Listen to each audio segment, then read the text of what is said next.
आए हुए सभी बंधुओं का बहुत बहुत स्वागत। सबसे पहले मैं मंच पर परिचय जरूर कराना चाहूंगा।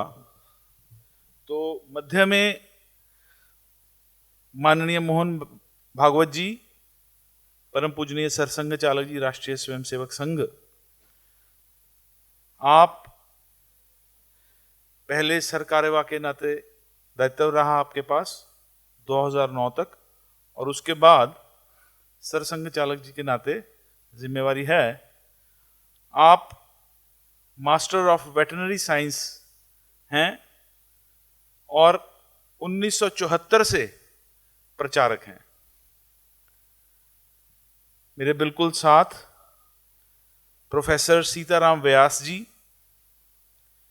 आप as head of the department political science Hindu College Rohtak से रिटायर हुए हैं और इस समय अपना जो उत्तर क्षेत्र है उसके माननीय क्षेत्रीय संघ चालक, हम कह सकते हैं अपनी भाषा में कि प्रमुख, ऐसे अपने क्षेत्र के इस नाते जिम्मेवारी है सीताराम जी व्यास जी के पास।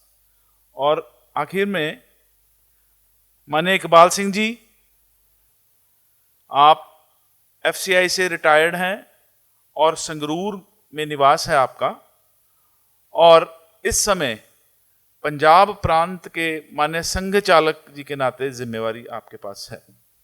तो मैं अब निवेदन करूंगा परम पूजनीय सरसंघ चालक जी को कि अपने आज हमें इनका मार्गदर्शन मिलेगा और उसके बाद फिर अपनी जिज्ञासा बाद में कर सकते हैं। तो मार्गदर्शन वगैरह करने का मेरा इरादा नहीं है। आप सभी लोग समाज के सज्जन शक्ति के अंग है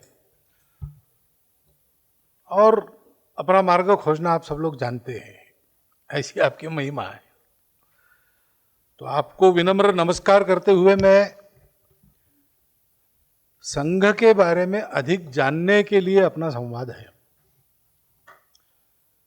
क्योंकि संघ नाम तो अब सबको पता है। संघ नहीं समझ में आता तो आरएसएस तो सबको समझ में आता है, लेकिन उसके बारे में जानकारी नहीं है। संघ के स्वयंसेवक जो कर रहे हैं वो जानते हैं लोग। तो कोरोना में स्वयंसेवकों ने सेवा की तो सबके सामने आ गई, या किसी संगठन में संघ के स्वयंसेवक काम करते हैं वो सबको पता है, या प्रधानमंत्री स्वयंसेवक है ये सबको मालूम है। और उससे फिर लोग संघ का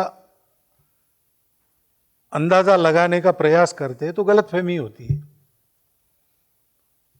क्योंकि ये जो स्वयंसेवक जो कर रहे हैं बहुत कर रहे हैं और सब क्षेत्रों में कर रहे हैं, अच्छा भी कर रहे हैं, परंतु वो सब स्वतंत्र अलग स्वायत्त उनका है। उसमें जो अच्छा होता है उसका क्रेडिट उनका ही है, आरएसएस का नहीं है। और वो स्वतंत्र रूप से करते हैं। आरएसएस का डायरेक्ट या रिमोट कोई भी कंट्रोल उन पर नहीं है। कंट्रोल रखना संघ की पद्धति नहीं है। अगर गड़बड़ करते हैं तो थोड़ा सा जिम्मा हमारा भी आता है, क्योंकि उनको तैयार करने वाले हम लोग हैं।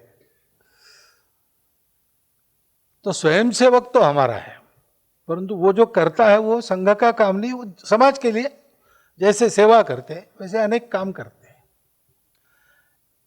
ऐसा प्रामाणिकता से, निस्वार्थ बुद्धि से देश के लिए करते रहें, ऐसा उसका फिजिकल, इंटेलेक्चुअल, मेंटल मेकअप तैयार करने का काम संघ करता है। उसको हम कहते हैं व्यक्ति निर्माण।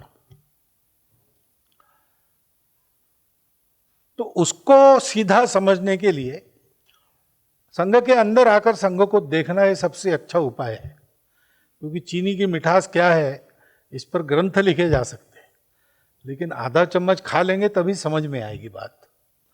तो ऐसा संघ का प्रत्यक्ष अनुभव लेना। और यहाँ तो कोई फॉर्मल मेंबरशिप नहीं है और दरवाज़ा भी नहीं है, अंदर आ भी सकते हैं बाहर जा भी सकते हैं, मर्जी का काम है।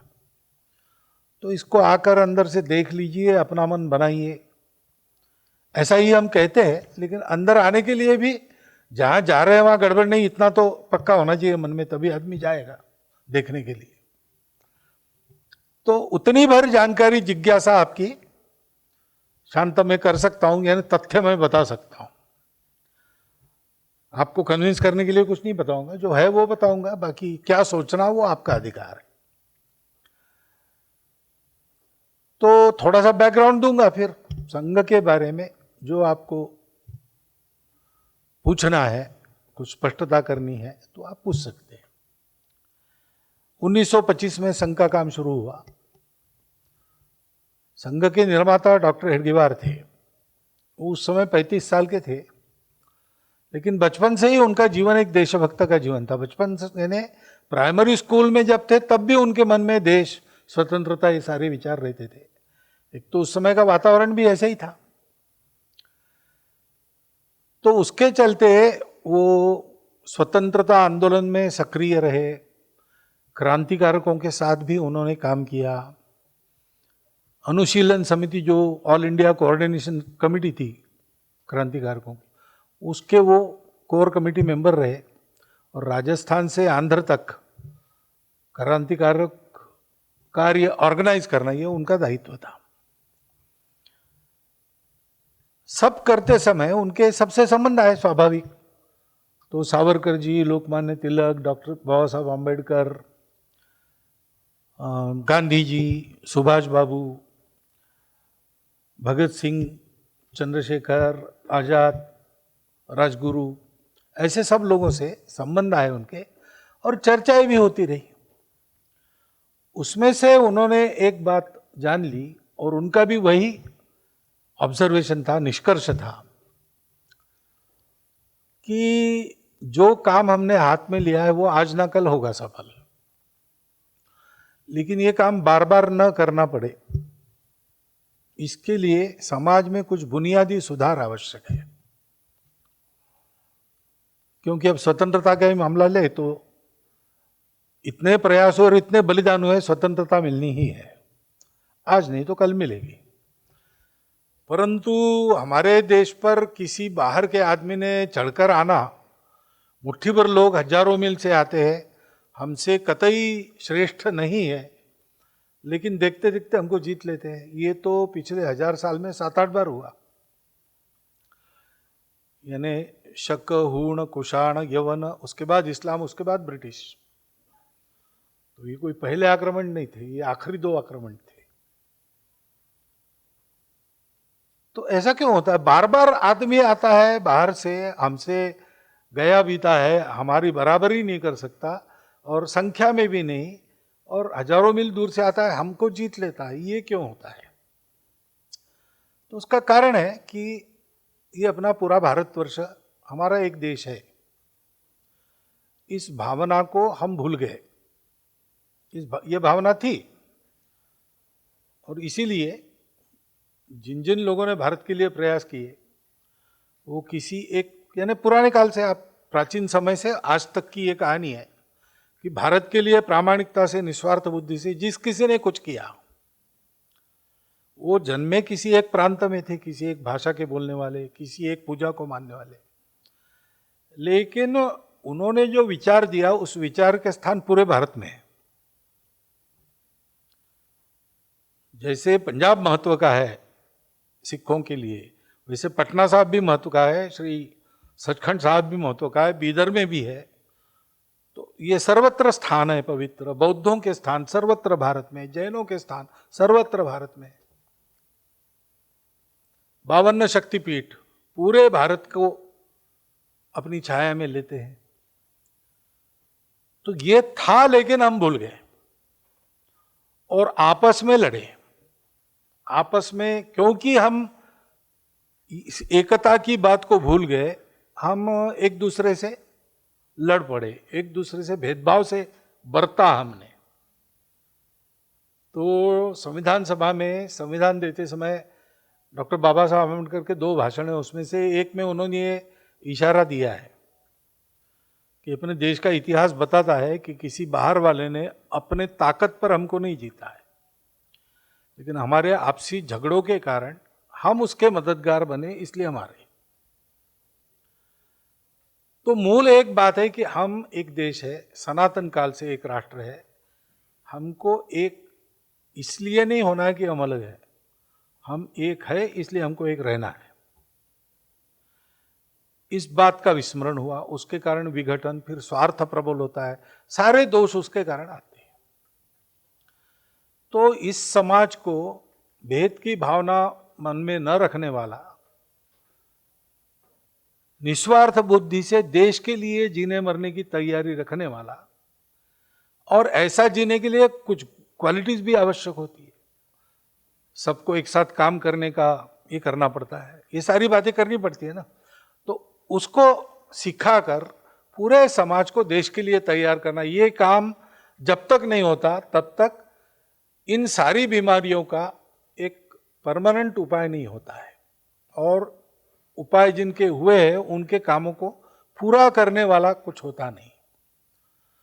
तो डॉक्टर हेडगेवार ने ऐसा सोचा कि अगर ऐसा है और सारे तात्कालिक अभी जो जैसे स्वतंत्रता का प्रश्न था, सामाजिक समरसता का, सुधारों का प्रश्न था, उसमें काम करने वाले एक से एक लोग हैं, तो ये उपेक्षित परंतु सबके कामों को पूर्ण करने वाला काम मैं करके देखता हूँ। तो उन्होंने सब छोड़कर इसके लिए एक्सपेरिमेंटेशन किया, 8-10 साल का प्रयोग किया कि पूरे समाज को एक करने वाली चीज कौन सी है, उनको सद्गुण सिखाने वाली चीज कौन सी है, उनको एक समूह के नाते मिलजुल कर काम करने का शास्त्र सिखाने वाली चीज कौन सी है। और ये सारा करके 1925 की विजयादशमी को उन्होंने ये संघ प्रारंभ किया। तब क्या करना है किसी को बताया नहीं। जो साथी आए उस समय बाकी सब लोग ऐसे कामों में थे, तो उनके साथ तो कॉलेज पूरा किए, कॉलेज पढ़ रहे बच्चे आए, और कुछ थोड़े से 30 साल के 32 साल के ऐसे तरुण आए। बुजुर्ग बहुत कम थे, प्रसिद्ध लोग तो नहीं थे। लेकिन उनको उन्होंने क्या क्या करना है वो बताया नहीं, उन्होंने गोल बताया, और इसके लिए क्या करना है करो और मिलकर विचार करते जाओ। तो उन्होंने इंडिपेंडेंटली काम किया, तो तरह तरह के प्रयोग की, उसमें से एक पद्धति निकली। 1925 में संघ शुरू हुआ, संघ का काम कैसे करना ये 1939 के दिसंबर में पक्का हुआ। तो ये प्रत्यक्ष अनुभव के आधार पर और सबके कॉन्सेंसस से ये पद्धति बनी, उसको राष्ट्रीय स्वयंसेवक संघ कहते हैं। इसका काम है व्यक्ति निर्माण, अच्छा व्यक्ति बनाना, क्योंकि अच्छे व्यक्ति है तो समाज में अच्छा वातावरण बनता है, और समाज वातावरण में चलता है, फैशन में चलता है। वो स्वयं कुछ सोचता नहीं क्या अच्छा बुरा है, उतनी सबकी मैच्योरिटी भी नहीं रहती। तो उसके सामने एक ही मार्ग रहता है कि समाज के भले लोग, महाजन, प्रसिद्ध लोग, क्या कहते हैं उसको, ओपिनियन मेकर्स, ये जैसा चलते हैं उनको देख के वो चलता है। तो ये जो लोग हैं ये ऐसे हो या ऐसे लोग वहां पर हो, तो सद्गुण संपन्न, प्रामाणिकता से, निस्वार्थ बुद्धि से देश का विचार करके चलने वाले, संपूर्ण समाज को अपना मानकर, स्वयं किसी जाति पंथ संप्रदाय के हो, पूरा भारतवर्ष मेरा है ऐसा मानकर चलने वाले, और समाज का जिनके प्रति विश्वास है, ऐसे लोग अगर इस ढंग से चलेंगे तो पूरा समाज ऐसे चलेगा। और जब पूरा समाज इस प्रकार से चलता है तब भाग्य में और व्यवस्थाओं में परिवर्तन होता है। नहीं तो व्यवस्था बना दी लेकिन लोग ठीक नहीं रहे तो व्यवस्था भी चौपट हो जाती है। तो इसलिए व्यवस्था तो बन गई लेकिन उसको प्रामाणिकता से चलाना है। तो प्रामाणिकता लोगों में नहीं है तो व्यवस्था नहीं चलती। अभी अपनी प्रजातांत्रिक व्यवस्था है तो लोगों के मत पर चलती है। तो लोगों में अगर भेदभावना है तो राजनीति भी भेद के आधार पर चलेगी, क्योंकि जिसको वहां पर यशस्वी होना है उसको एक खेल खेलना ही पड़ेगा। इसलिए समाज को संगठित करना, अच्छा करना, और अच्छे लोगों ने समाज में जहां जहां जो जो आवश्यकता वो पूरा करने के लिए काम करना, उनके सानिध्य में जो वातावरण बनता है उससे देश का भाग्य परिवर्तन होता है। ये विचार करके संघ चलता है। और इसलिए संघ संपूर्ण हिंदू समाज को संगठित करना चाहता है। अब यहाँ एक प्रश्न खड़ा होता है, उसके दो पहलू है कि केवल हिंदुओं को क्यों, बाकी भी लोग देश में हैं। तो हिंदू शब्द का, संघ का जो अर्थ है वो बड़ा व्यापक है, उसमें पूजा पाती वगैरह सब नहीं आता। हिंदू शब्द का एक नेशनल कॉनोटेशन है, जो भारत माता का पुत्र है, अपने देश की संस्कृति है जो सारे विविधताओं को एक्सेप्ट करती, केवल टॉलरेट नहीं करती, वो एक्सेप्ट करती है और सब में एकता है ये जानती है। इसलिए हम कहते तो है यूनिटी इन डाइवर्सिटी, लेकिन वास्तविक हम मानते हैं कि diversities are expression of unity, expressions of unity.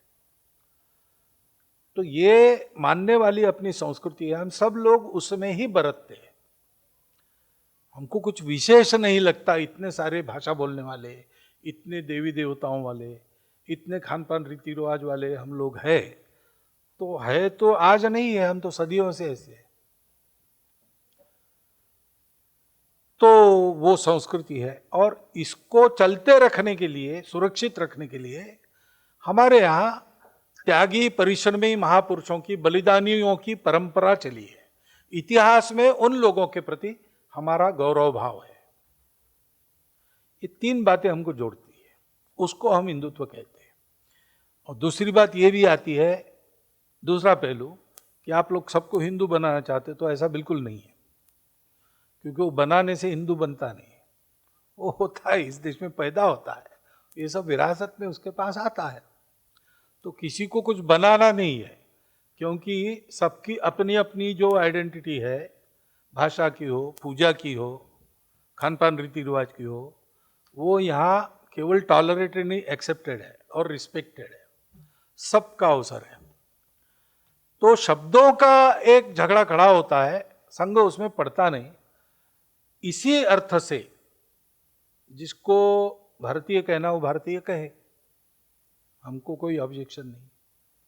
इसी अर्थ से और किसी शब्द का उपयोग, इंडिक, हमको कोई ऑब्जेक्शन नहीं। हम हिंदू शब्द का उपयोग इसलिए करते हैं कि इसका एक कंटेंट है, जो मैंने कहा डाइवर्सिटीज ऑफ यूनिटी, उस कंटेंट को एग्जैक्टली इसी में से व्यक्त किया जाता है। पूजा हमारी अनेक है, तो पूजा को लेके इसका अर्थ करेंगे तो वो एक छोटा सा हो जाएगा, और हम सबको इंक्लूड करने वाला इंक्लूसिव नहीं होगा। तो इसलिए ये जो कंटेंट है, ये कंटेंट इससे व्यक्त होता है। इसलिए हिंदू शब्द के आधार पर हम चलते हैं, लेकिन पूरा भारत में रहने वाला समाज वो ऐसा हो, इस इच्छा को लेकर हम काम करते हैं। बाकी हमको कुछ पाना नहीं है, हमको पॉपुलैरिटी नहीं चाहिए, यानी आ गई तो हम नकारते उसको, ऐसा नहीं है, क्योंकि उसके पीछे हम लगते नहीं। हम परवाह इसकी नहीं करते हम पॉपुलर हो रहे कि नहीं हो रहे। हमको अपना काम करना है एक सत्य के आधार पर। वो सत्य थियरी नहीं है, हमारे यहाँ हमारे कार्य पद्धति में स्वयंसेवक उसकी अनुभूति करता है, इसलिए वो पक्का रहता है। तो ऐसा एक संघ है, उसके स्वयंसेवक इतने सारे काम कर रहे हैं, और आज उनके बारे में विश्वास भी बना है देश भर में। 1,30,000 से ऊपर छोटे मोटे सेवा कार्य बिना सरकारी पैसे से स्वयंसेवक अपनी चमड़ी घिसकर अपना दमड़ा खर्चा करते हुए, और जहाँ कम वहाँ समाज से मांगते हुए करते हैं। तो ऐसा एक संघ आपके सामने है। अब ऐसा संघ सामने है, उसका स्वरूप ये अनोखा है, यानी यहाँ मिलता कुछ नहीं है, और धन्यवाद भी कोई कहता नहीं है अच्छे काम करने के बाद। बोलना ही है तो कहते हैं कि अगली बार इससे ज़्यादा करो, इस बार ही कर सकते थे लेकिन थोड़ा चूक गए तुम, अगले बार ठीक करो, ऐसा कहते हैं।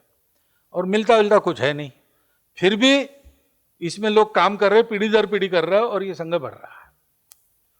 तो ये समझ में न आने वाली बात है, करंटली नोन बातों से इसको नापा नहीं जा सकता।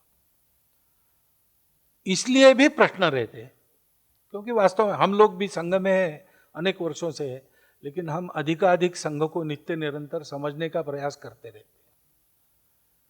और दूसरी बात है कि इसके कारण अपने स्वार्थ की दुकान बंद होंगे, ऐसा जिनको लगता है वो इसके बारे में एक अपप्रचार की आंधी चलाते हैं। पहले वो बड़ी इफेक्टिव होती थी, आजकल उतनी नहीं रही। कल चल के उसका कोई परिणाम होगा नहीं, परंतु सुनाई तो देता ही है, तो प्रश्न भी मन में आते हैं। तो ऐसा जो कुछ आपको पूछना है आप पूछ लीजिए। संघ का समर्थन करने के लिए या आपको कन्विंस करने के लिए मैं कुछ कहने वाला नहीं हूं। जो आप पूछेंगे उसके बारे में जो तथ्य है और मुझे पता है वो सब मैं आपके सामने रख दूंगा। उसका क्या करना क्या सोचना वो आपका विचार है, लेकिन आपकी जो भी संघ के बारे में धारणा बने, अनुकूल या प्रतिकूल, वो फैक्ट्स के आधार पर बने, परसेप्शन के आधार पर न बने, इस इच्छा से अपना ये संवाद है और इतनी प्रस्तावना उसके लिए पर्याप्त है। इसलिए आप अब अपना पूछना प्रारंभ कीजिए। थोड़े में पूछिए तो सबको पूछने का समय मिलेगा और मुझे भी उत्तर देने का समय मिलेगा। बहुत बहुत धन्यवाद। सबसे पहले जो मुद्दों से मेरे कुछ प्रश्न चल रहे थे उनका इतने संक्षेप में आपके संभाषण से उनका जवाब मिल जाएगा, मेरे को इसकी उम्मीद भी नहीं थी और उस तरीके से आया भी नहीं था। लेकिन जिस तरीके से आपने अपने थोड़े से समय में ये बताया चीज़ें, तो वो सारे प्रश्नों का मेरे को मतलब समझ आ गया। उसके लिए आपका मैं तहे दिल से शुक्रिया करता हूँ। एक ही प्रश्न इसके बाद मेरे दिल में जो आ रहा है और वो बहुत सालों से चल रहा है, वो ये है कि संघ एक धर्म से लिंक किया हुआ ऑर्गेनाइजेशन मानते हैं लोग, हिंदुस्तान में भी जहाँ जहाँ लोग इसको जानते हैं। एक नेशन बिल्डिंग ऑर्गेनाइजेशन के साथ लिंक इसको नहीं मानते अभी भी। वो उनका इंटरप्रिटेशन है, कुछ आपने जैसे बताया आम लोगों को नहीं पता है। स्वयंसेवक हैं जो संघ से जुड़े हुए लोग हैं, उनको थोड़ा सा ज्ञान फिर भी है, लेकिन आगे वो नहीं बता पाते हैं। और इसके अलावा जो अभी यहाँ पे कुछ डॉक्यूमेंट्री चल रही थी, इतनी सारे समाज के लिए काम हो रहे हैं, नेशन बिल्डिंग के लिए काम हो रहे हैं, लेकिन उसकी विजिबिलिटी जो है वो बहुत ही लिमिटेड है। जो इमेज समाज में है वो ये वाला इमेज संघ के बारे में नहीं है जो यहाँ महसूस किया जा रहा है। तो जब मीडिया एक बहुत बड़ा वेपन है आज, तो मेरे हिसाब से ज़रूरत होनी चाहिए कि जो सही इमेज है इस ऑर्गेनाइजेशन का वो ज़्यादा से ज़्यादा लोगों को पता चले, ताकि सही सोच वाले ज़्यादा से ज़्यादा लोग इस ऑर्गेनाइजेशन में जुड़ें और नेशन बिल्डिंग में अपना योगदान दें। तो आपने पॉपुलैरिटी के बारे में जो बात की है, तो पॉपुलैरिटी वर्सेस विजिबिलिटी, क्या इनको आपस में जोड़ सकते हैं? धन्यवाद। तो दो कारण है जिसके कारण ये डायलेमा है। डायलेमा सही आपने बताया, वैसी स्थिति रहती है। हमारा काम बढ़ने से हमारी विजिबिलिटी बढ़ती है, वो एक ही साधन जिस पर हम रिलाय करते हैं। लेकिन ज़माना प्रचार का है, तो जो हम नहीं है वो बताने का काम ज़्यादा चलता है। परंतु मीडिया का ज़माना या प्रचार का ज़माना है। प्रचार वर्षा जैसा है, जहाँ जितना जब वहाँ उतना तब हुआ तो ठीक है, कम हुआ या ज़्यादा हुआ, जहाँ नहीं चाहिए वहाँ हुआ तो वो आदमी को बिगाड़ता है। इसलिए हमारे सारे प्रशिक्षण में प्रसिद्धि का उपयोग बहुत डिस्क्रिशन से करना है, ये ट्रेनिंग है। तो हमारे व्यक्ति सामने नहीं आते, हमारे 2-3 चेहरे ही सामने आते हैं। ऑल इंडिया ऑर्गेनाइजेशन है आज, इसलिए 25 चेहरे ज़्यादा से ज़्यादा सामने होंगे। मंच पर हमारे बहुत थोड़े लोग बैठते हैं। लेकिन अपने आप को प्रोजेक्ट नहीं करना, अपने संघ को प्रोजेक्ट करना, देश को प्रोजेक्ट करना, ये ट्रेनिंग है। परिणाम ये हुआ कि प्रचार के क्षेत्र में हम बहुत देर से आए, क्योंकि प्रचार एक हथियार है, जैसा आपने कहा, वो दोधारी है, तो चलाने वाले को भी काट सकता है। इसलिए एक संगठन की स्थिति आने के बाद फिर हम प्रचार में गए। तो हम देर से गए, इसका कारण उसका प्रोपोर्शन कम है, लेकिन हम बढ़ रहे हैं। दूसरी बात है कि जैसा जैसा हम बढ़ेंगे वैसा वैसा हमको प्रचार की आवश्यकता नहीं रहती। यानी जहाँ हम हैं और लोग हमको देख रहे हैं, वहाँ ये दूसरा परसेप्शन नहीं है। अभी हम बहुत विजिबल हो गए। इसके चलते समाज में जो आपने कहा ये इमेज, वो समाज के कुछ हिस्सों में जहाँ हम नहीं पहुँचे वहाँ है, बाकी समाज में ये पहले था, अब नहीं है। प्रचार का जो परिणाम पहले होता था आज नहीं होता, ये हम अनुभव कर रहे हैं। लेकिन फिर भी हमारा प्रचार विभाग है और वो इन सब बातों को डील करने का प्रयास कर रहा है। पीछे से आया है, बाद में आया है, इसलिए थोड़ा पीछे है, लेकिन वो भी बराबरी में चला जाएगा बाकी लोगों के, तो ये सब डिस्पेल होगा। हम प्रचार को एकदम ऐसा निषिद्ध वगैरह नहीं मानते, लेकिन एक डिस्क्रिशन के साथ उपयोग करने की चीज, ऐसा यानी अमुक अमुक दवाई है उसको बच्चों के हाथ से दूर रखो, ऐसे इंस्ट्रक्शन रहता है, क्योंकि वो दवाई पॉइजनस होती है। जो डिस्क्रिशन जिसमें है वही उसका उपयोग कर सकता है। वैसे ये प्रचार की दवाई हम मानते हैं। और दूसरा कारण ये है कि धर्म यानी पूजा नहीं है। वास्तव में धर्म यानी समाज को जोड़ने वाला, समाज को ऊपर उठाने वाला, बिखरने न देने वाला, ये उसकी ऑफिशियल डेफिनेशन है। ये शब्द भारत के बाहर नहीं है, भारतीय भाषाओं में केवल है, क्योंकि ये केवल भारत की कल्पना है। और उसका कहीं भी पूजा से पूजा उसका एक छोटा पार्ट हो सकता है और अनेक पूजाएं उसमें आ सकती है, उसके बारे में वो इंक्लूसिव है। लेकिन उसका फंक्शन क्या है कि प्रत्येक व्यक्ति का स्वभाव क्या है, उसको भी धर्म कहते हैं। अग्नि का स्वभाव है जलाना, तो अग्नि का धर्म है जलाना, ऐसा कहते हैं। कर्तव्य को भी धर्म करते हैं। तो समाज को जोड़कर उन्नत करने के लिए प्रत्येक व्यक्ति के स्वभाव को पहचानते हुए उसके कर्तव्य का निर्धारण जिस नियम से होता है वो धर्म है। हमको शरीर का सुख चाहिए, मन का सुख चाहिए, बुद्धि का सुख चाहिए, इन तीनों में थोड़ा थोड़ा विरोध है, लेकिन इन तीनों को जोड़कर एक साथ सुखी बनाने वाला वो धर्म है।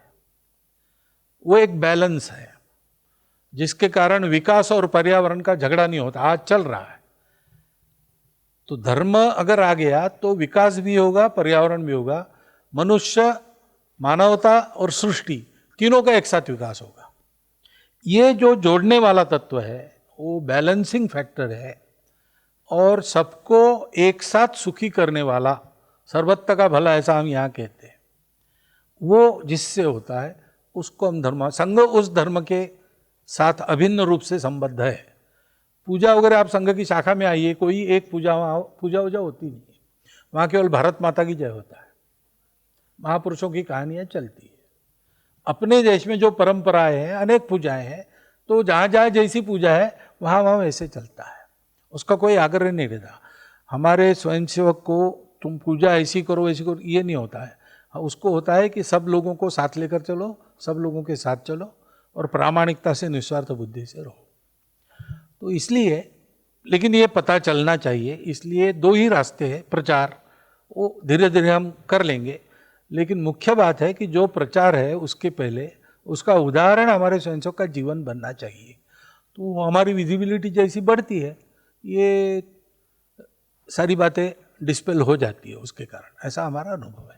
लेकिन हम पीछे हैं, ये बात आपकी बिल्कुल सही है, उसके कारण प्रॉब्लम भी है, ये भी सही है, उसका उपाय भी हम करेंगे, ये भी मैं आपको बता सकता हूँ। सर क्या हम पूछ सकते हैं? हाँ भी सभी लोग पूछ सकते हैं। सर मेरे हिसाब से तो सबसे बड़ी जीत जो संघ की है वो ये है कि nationalism is coming back. I am privileged to be sitting amongst army officers, I am the son of an army officer, but I am not privileged to be an army officer, I am in PGI. तो मेरे लिए सबसे बड़ी जीत ये है कि झंडे की कीमत आज मेरे को अच्छी लगती है। I am seeing the flag rise higher, but the point of concern जो जनरल साहब ने पिकअप किया, यही मेरा पॉइंट ऑफ कंसर्न है। सर अगर आप हमारा you look at the progress of the previous two governments, it has been fantastic. 370 was removed. वो एक जो मेरे हिसाब से वाज इम्पॉसिबल थिंग, वो आसान काम नहीं था। जनरल साहब बताएंगे, मैं 6-7 साल का था जब मेरे फादर के साथ मैं कश्मीर गया, and I found the hatred they had for India. So जिस दिन 370 रिमूव हुआ, I was lucky to be in Kashmir that day. मैं शेर कश्मीर एग्जाम लेने गया हुआ था, मेरे को उन्होंने एक ड्राइवर दिया हुआ था जिसका नाम था जुबेर। अब आप बात सुनिए, ही इज अ मुसलमान driver. The first sentence he made was relevant. कहते अब कश्मीर की तरक्की शुरू होगी। Kashmiri Mohammedan is telling this to me कि आज तक सिर्फ 2 फैमिलीज ने कश्मीर को लूटा है. I will not take the name of those families. अब तरक्की शुरू होगी और तरक्की शुरू हुई, इसमें कोई शक की बात नहीं. बट सर, हमारी press, I am sorry I am using strong words, does not seem to understand the value of nationalism, does not seem to understand the value of our civilization. उनके लिए तो bad news is good news, if I am allowed to use that statement. जितनी bad news है उतनी good news है. लपेट लो, एक के बाद एक उसी चीज को रिपीट किए जाओ. Sir, as a doctor, I can tell you, not because I'm sitting in this hall, the best management of COVID in the whole world has been done by the Indian government. Sir, कोई mic का लाल इतनी तरह नहीं कर सकता जो भारत के लिए हमारी सरकार ने किया है. हम तो ये देखते हैं ना कि again bad news is good news. एक चीज को 10 दफा बोलेंगे तो हिटलर कहता था वो झूठ को 10 दफा बोलो तो सच माना जाता है. So that is how things are happening in India. But the way covid has been managed in India, आप अमेरिका को देखो जिसके पास इतना इंफ्रास्ट्रक्चर है, वो जमीन के नीचे घुस गए. We have come out far better than the Americans. Our vaccination drive is in full swing. Again, the press is silent on that. अब थर्ड मैं आपको जो मोस्ट इंपॉर्टेंट पार्ट बताता हूं. The greatest mass evacuation in world history after the Second World War took place when Vande Bharat flights all over the world evacuated 44 lakh Indians from across the globe. उसकी भी कोई जिक्र नहीं है. So मेरा ये कहना है कि सर हाथ जोड़ के विनती है, डू समथिंग. ये प्रेस तो हमको खा जाएगी, ऐसी प्रेस के साथ तो हमको दुश्मन की जरूरत ही नहीं. मेरा तो ये कॉन्सेप्ट है. I mean, it is painful. With a press like this, you don't need an enemy. फिर during these COVID times, sir, hats off to our government. Hats off to the Indian Army. I read Rizangla when I was a child, sir. I heard about Rizangla. I heard about Major Shaitan Singh. I heard about Subedar Major Joginder Singh. I grew up with them, right? Subedar Major Abdul Hamid. The way we have handled the Chinese in this time, उसको ये बता दिया उसकी औकात क्या है. गलवान में उसको औकात बता दी. मतलब हमारे 20 मरे पर उनके 120 मारे, अच्छी तरह मारे, गर्दन मरोड़ के काट के मारे. And I'm proud to say that I was the happiest person to note that happened. Again, our press is silent on that. मतलब मैं ये पूछना चाहता हूँ, what is happening, sir? इतनी in the last 8 years हमारा झंडा ऊपर जा रहा है. ओलंपिक्स में आप देख लो sir. Look at the way we have done in our Olympics. Look at the way we are going up. Look at the way our Prime Minister and our government is doing. Yet the press doesn't seem to understand anything. I mean, ठीक है, आपका प्रश्न तो ध्यान में आया. तो you can cite many examples, but the point has been made already. ये बात आपकी ठीक है, लेकिन अब ये प्रेस आती कहाँ से है? वो तो हम में से ही आती है. हमारे ही लड़के वहां जाते हैं ना, और हमारे ही दोस्त वहां जाते हैं. तो हम में कुछ ऐसा है जो उनको बदल सकता है, और हम में कुछ ऐसा है जिसके कारण वो ऐसे है. तो source of all personal is the society. उस सोसाइटी को बहुत दिनों से जो धुन लगी थी आपस में झगड़े की, हम कौन है हम भूल गए. इसलिए हमारा नेशन क्या है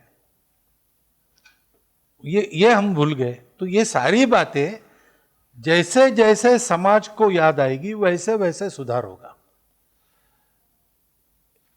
इंपोज करके सुधार नहीं आएगा, क्योंकि वो एक ढक्कन होता है, उसको कोई भी फेंक सकता है. तो जैसे जैसे एक अंदर से शुद्धि होगी, ये इम्यूनिटी जैसे जैसे बढ़ेगी वैसे कोरोना का असर कम होगा, ऐसे जैसा हम कहते हैं. तो धीरे धीरे it is dawning on Indian public. अब परिणाम क्या होता है कि पहले भी ये पहले से ही चला है ऐसा, आज वही चल रहा है. लेकिन पहले इसके कारण हमारा समाज स्वय होता था, आज वो स्वय होने का प्रमाण कम हो गया है.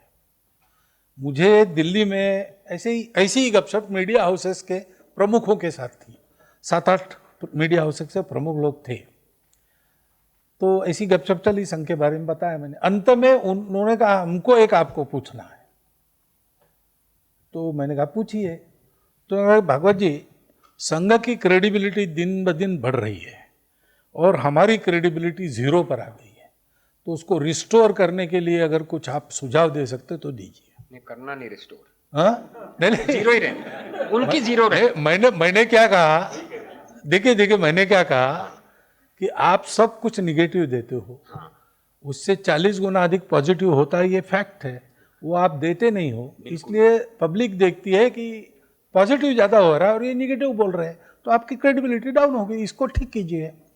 तो कई जगह गुड न्यूज़ ऐसा एक चला है अब, और कई जगह कॉलम मंडे भास्कर में आता है मंडे। अब वो मेरे कारण हुआ ऐसा मैं नहीं कहता, लेकिन उसके बाद हुआ ये फैक्ट है, उसमें ये सब लोग थे। तो तात्पर्य क्या है कि जैसे समाज सोचेगा कि अच्छा होना चाहिए, ऐसा होना चाहिए, ये अच्छा है, ये नहीं, समाज का जो मन है वैसा मिलेगा। तो इनको भी बदलना पड़ेगा, जाएंगे क्योंकि आखिर सब बिजनेसमैन है। तो कल अगर टीआरपी कम हो जाता है तो उनको बदलना पड़ेगा, जिससे टीआरपी बढ़ता है वही दिखाना पड़ेगा, जिससे सेल बढ़ता है, लोग पढ़ते हैं, वही छापना पड़ेगा। तो ये तो समाज पर निर्भर करता है, अल्टीमेट इलाज वही है। बाकी सब मामलों में वो झगड़ा कर सकते हैं और ऐसा ही उल्टा चोर कोतवाल को डांटे जैसी बात करके हावी रह सकते हैं, लेकिन समाज के रुचि का वो कुछ नहीं कर सकते। समाज की रुचि सत्य देखने में है, सत्य सुनने में है, और ये लोग असत्य कहते हैं। ऐसा अगर समाज मानने लगा तो इनको अपना दुकान बंद करना पड़ेगा या बदलना पड़ेगा, तो बदलेंगे।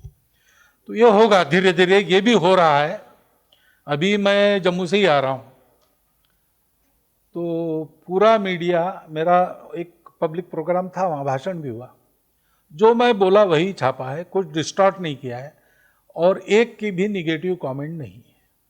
ये मेरे लिए भी आश्चर्य है, वहाँ संघ के लिए भी ऐसा, कश्मीर के भी 3-4 एक्सेलसियर को वगैरह सबको लेकर सब है वहाँ। फ्रंट पेज पे छापा? हाँ, अधिकांश ने, 1-2 छोड़ के, बाकी सब ने फ्रंट पेज पे छापा, फोटो भी दिया। तो ये टेंडेंसी क्यों बदलती? तो वहाँ बदल नहीं है, समाज हमारे पीछे है, तो हमको उनको छापना ही पड़ेगा। यही की है, उसका प्रयोग करेंगे तो ये होगा। और इस दौरान हमारा भी एक पॉजिटिव कंटेंट देने वाला, नरेशन देने वाला एक ऑर्गन खड़ा हो, वो केवल संघ का हो ऐसा नहीं, सभी लोग करें। तो वो भी प्रयास चल रहे हैं, संघ के तो चल ही रहे, हो जाएगा धीरे धीरे, इसमें भी परिवर्तन आएगा।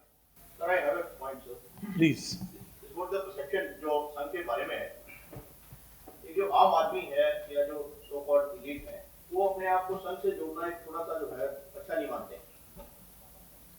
उसके लिए एक रीजन तो जो है religion, of course people think कि शायद जो है खाली हिंदूज के लिए या हिंदू रिलीजन के लिए है ये। दूसरा जो मेन जो अभी आ रहा है, जो मेरे विचार में है, वो है पॉलिटिकल हमारा जो झुकाव है।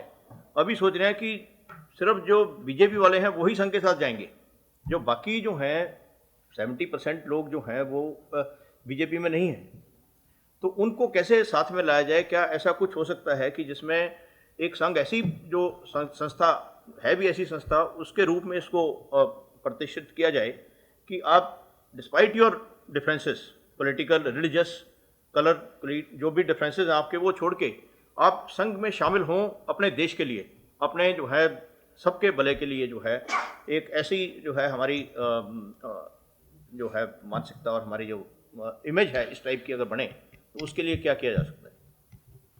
हाँ, थोड़ा लोगों को भी बदलना पड़ेगा, क्योंकि संघ तो संसद को कहता नहीं किसी पॉलिटिकल पार्टी के साथ जाओ, वो सिटीजन है, उसके व्यूज है, संघ में बने हैं, उस व्यूज के अनुसार वो सिलेक्ट करता है। तो फैक्ट ये है कि मैं अगर कम्युनिस्ट बनना चाहता हूँ, कम्युनिस्ट पार्टी का बनना चाहता हूँ, तो कम्युनिस्ट पार्टी मुझे कहती है कि संघ छोड़ो तभी प्रवेश है। बहुत पहले ऐसा नहीं था। विदर्भ में कम्युनिस्ट पार्टी के एमएलए हमारे 3य वर्ष शिक्षित स्वयंसेवक थे, देशमुख उनका सरनेम था, और 5 टर्म वो एमएलए रहे। और कम्युनिस्ट केवल पार्टी एफिलिएशन से नहीं थे, जीवन उनका वैसा था, सादगी का था, अपनी कमाई नहीं थी, यानी कमाई जो करते थे जितना न्यूनतम आवश्यक है उसमें उनका चलता था। और प्रतिवर्ष वो गुरुदक्षिणा करते थे, सीधा रोज शाखा में आना तो संभव नहीं था टाइम कॉन्स्टेंट्स के कारण। 3य वर्ष शिक्षित थे, संघ का ट्रेनिंग हुआ था, और प्रतिवर्ष गुरु दक्षिणा करते थे। तो ये बैरियर्स बाद में बने। तो एक बार बाला साहब को पूछा तो उन्होंने कहा कि मुझे मत पूछो, बाकी पार्टियों को पूछो कि आप संघ के स्वयंसेवक को लेते क्यों नहीं। संघ के डॉक्टर हेडगेवार विदर्भ प्रदेश कांग्रेस कमेटी के प्रोविंशियल लीडर थे। इन 1937 it was resolved by the Indian national Congress कि जिसको कांग्रेस में रहना है वो संघ छोड़ना पड़ेगा। तो उस समय जो हमारे लोग थे उसमें से कुछ लोग कांग्रेस में चले गए, नहीं रह गए वहाँ पे, और बाकी लोगों ने कांग्रेस छोड़ दी, संघ नहीं छोड़ना था उनको। तो हम तो किसी के लिए दरवाजा बंद नहीं करते, हमारे लिए सबने दरवाजे बंद कर लिए। तो जहाँ दरवाजा खुला मिलता है वहाँ पॉलिटिक्स में जाने वाला हमारा स्वयंसेवक वहाँ जाता है। तो एक महाराष्ट्र में एक शिवसेना भी है, उसके दरवाजे खुले रहते हैं क्योंकि they claim to be of Hindu ideology, तो उनको स्वयंसेवक से परहेज नहीं। तो उसमें कई स्वयंसेवक हैं हमारे, बीजेपी के खिलाफ भी चुनाव लड़ते हैं। स्वयंसेवक हमारा जो वोटर स्वयंसेवक है वो दोनों में से किसका चुनाव करना वो मेरिट पर तय करता है। तो हमारा तो इसके बारे में we are equidistant from political parties, और कोई भी पार्टी हमारी नहीं है और सब पार्टी हमारी है। इसलिए तो मैंने प्रणव दा को निसंकोच बुलाया और डॉक्टर प्रणव मुखर्जी हमारे मंच पर आ गए। सबसे ज्यादा किसने लताड़ा उनको? मुझे एक शब्द संघ में किसी ने कहा नहीं किसको बुला रहे हैं आप, ऐसा किसी ने नहीं पूछा। और उनको सब ने, घर के लोगों तक नहीं। तो ये एटीट्यूड है, उसके कारण ये परसेप्शन बनता है, वो गलत परसेप्शन है। संघ में आने के बाद, संघ को देखने के बाद चला जाएगा। मेरे पर्सनल एक्सपीरियंस में भी एक सज्जन थे, उनको मैंने कहा चलो आप नागपुर में है 3 दिन, हमारे कार्यालय आओ। तो कहा भागवत साहब पार्टी में अर्थक्वेक आ जाएगा, मुझे निकाल देंगे, क्यों आप मेरा करियर खराब कर रहे हो। बहुत बड़े व्यक्ति, आप सबको उनका नाम मालूम है, मैं बताऊंगा नहीं। और दूसरे एक नेता के सामने ये डायलॉग हुआ है, उनका भी नाम आपको मालूम है, मैं बताऊंगा नहीं। ऐसे कई अनुभव है, हमको तो कोई परहेज नहीं है। मैं सबसे मिलता हूं, सबको बुलाता हूं। हमारे संघ के कार्यक्रमों में सबको निमंत्रण रहता है। समाज के हित के कार्यों में हम सबके साथ रहते हैं, हम सबको साथ लेते हैं। अच्छा काम करने में हम सबका सहयोग करते हैं, हम ये देखते ही नहीं। ऐसा ही रिलीजन का है। अभी आजकल तो मुसलमान भी कह रहे हैं, और मैं भी उनको कह रहा हूं कि आपकी पूजा छोड़ दी तो आप भारत के बाहर के थोड़ी है। हमारा एटीट्यूड यही है कि भारत माता के सब पुत्र, रिलीजन से कुछ भी हो, भाषा से कुछ भी हो, प्रांत तो उसका कोई भी हो, खान पान रीति रिवाज कुछ भी हो, वो है तो एक स्टॉक के है, एक डीएनए है उनका। सब लोग एक है, एक देश के लिए। एक देश के बिना उनका अस्तित्व नहीं, इनके बिना उस देश का अस्तित्व नहीं। इतना हम जुड़े हैं इस भूमि से, अपनी संस्कृति से और एक दूसरे से। तो इसलिए ये भेद संघ के मन में नहीं है, लेकिन बाहर है, वो जाने चाहिए। इसका प्रयास संघ करता है, और जितना जाएंगे हम, अभी तो एक 10% ऊपर वाला तबका है समाज का, जिसमें आप कहते वैसा परसेप्शन जरूर है। वहां भी हमको जाना है, क्योंकि हमको किसी को छोड़ना नहीं, सबको लेना है साथ में। और एक 20% बहुत नीचे का तबका है जहां हम अभी पहुंचे नहीं। बाकी जो 70% समाज है उसमें हमारा दिल खोल के स्वागत है। केवल स्वागत नहीं है, हम जैसा कहते वैसा कहने के लिए, वो करने के लिए तैयार हो जाते हैं। कोरोना के इसमें हमने अनुभव लिया, और आज मैं ले रहा हूँ, सारे भारत में घूमता हूँ तो सभी प्रकार के लोग आते हैं। लेकिन अब ये 30% 40% समाज जो रह गया है, उसमें हमारा रीच बढ़ाने की हमको आवश्यकता है। और हम will prefer to do that instead of propaganda, क्योंकि उसमें एक ऑनेस्टी है। सीधा आप हमको देखिए, हम क्या है आप समझिए, वैसा मत बनाइए। इसमें एक ऑनेस्टी है। ये हमारी पुस्तक पढ़िए, ये हमारा भाषण सुनिए, वो ठीक है, वो करते हैं हम दुनियादारी में, लेकिन उस पर आप डिपेंडेंट मत रहिए, आप हमको देखिए, ऐसा हम करते। और ये अपील सबसे ज़्यादा अच्छा हमको लगता है, क्योंकि उसमें एक ऑनेस्टी है, और उसमें जो कुछ सोचना है सोच सकते। थैंक यू जी।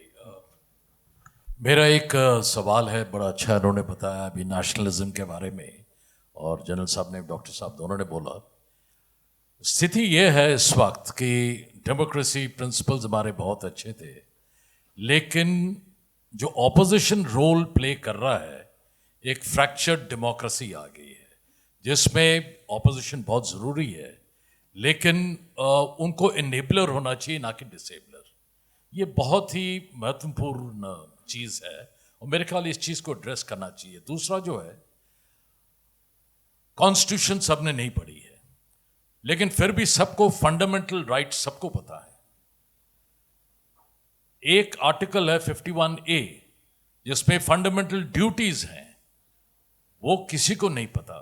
मैं गुजारिश करूंगा आपसे कि उसकी थोड़ा सा जो है प्रचार जो है फंडामेंटल ड्यूटीज का, ताकि एहसास हो कि मेरा नेशन के प्रति क्या फंडामेंटल ड्यूटी है।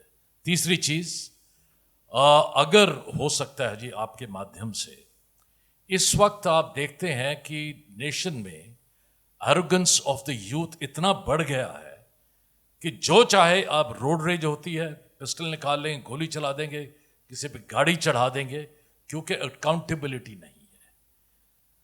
ये इसलिए है क्योंकि जो वैल्यू सिस्टम शिक्षा में शुरुआत से है वो है ही नहीं। मॉरल वैल्यूज का लेक्चर होता ही नहीं है। आप अरुणाचल चले जाइए, वहां पे हर स्कूल में प्रथम चीज जो है, रिमोटेस्ट स्कूल के अंदर, वहां पे नेशनल एंथम गाया जाता है। ये कितने स्कूलों में है? मैं आपसे गुजारिश करूंगा कि आपके माध्यम से अगर आप जो सही एशेलॉन्स हैं उनको अगर आप बता सके, बहुत मेहरबानी होगी जी। धन्यवाद जी। बहुत अच्छी बात आपने कही है। 3 बातें कही, पहले मैं भूल गया। पहले क्या कहा? हाँ हाँ, ठीक है। तो राइट। तो इसमें 2 बातें मुझे लगती है। अभी जितना प्रोजेक्ट होता है ना मीडिया में, वो करते हैं इन्हें, वो प्रोजेक्शन बहुत गलत है ऐसा नहीं है, वैसा वो दिखे ऐसा करते हैं, लेकिन फीलिंग में उतनी दूरियां नहीं है इन लोगों की। क्योंकि मैं स्वयं ये ऐसी बातें कर चुका हूँ। एक बार गुरुजी जन्मशती 2006-07 में हमने जब बनाई, तो संसद के सभी पार्टियों के यंग और क्लीन ऐसे 80 लोगों की सूची थी। उनको हमने बुलाया कि संघ के बारे में आप डिनर पर आइए और ऐसा ही वार्तालाप कीजिए।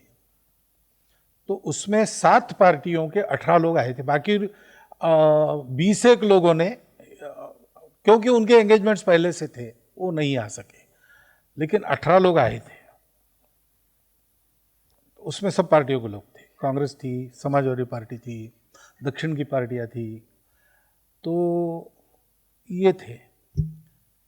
तो वो उनका जो आपस में मिलना जुलना समझना है वो बहुत अच्छा रहता है। थोड़ा ये जो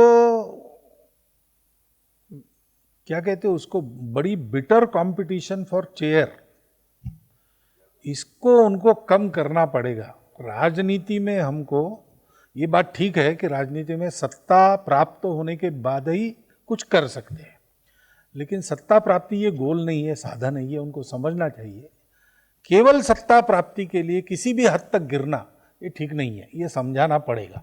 समझाना है, कोई बुद्धू लोग नहीं है, वो ये इसको जानते हैं, लेकिन उस मोह को कंट्रोल करने का ट्रेनिंग उनका होना पड़ेगा। अब बहुत संत महात्मा भी आजकल वहाँ जाते हैं और बात करते हैं उनसे, तो ये थोड़ा सिखाना चाहिए, आवश्यक है। लेकिन उसमें एक सिल्वर लाइनिंग ये है कि नए तरुण लोग जो आ रहे हैं वो इस मामले में ज़्यादा एमिनेबल है। थोड़ा उनका चले, सब जगह ज़्यादा चले, तो मैं समझता हूँ कि वातावरण बदल सकता है। एक प्रणवदा के आयु की जो पीढ़ी थी उनमें ये था, पुराने लोगों में ये था, अटल जी के समय तक था। और ये जो नई पीढ़ी आ रही है उनमें ये है। बीच वाला जरा एक गड़बड़ा गया है, उसका कारण वो है, there is a better competition. तो ये प्रशिक्षण आवश्यक उससे हो जाएगा। संविधान की बात जो आपने कही, बिल्कुल आपकी एकदम सटीक बात है। हर बच्चे को स्कूल में ये संविधान का एजुकेशन होना चाहिए। और मैं 4 चैप्टर्स उनको कहता हूँ, preamble, rights, duties and guiding principles. बाकी संविधान हमारा भारत का सामान्य नागरिक न जाने तो चलेगा, ये 4 जानना चाहिए और इन 4 को हाथ नहीं लगाना चाहिए, क्योंकि ये बेस है पूरे अपने संविधान का, इसके आधार पर सब बना है।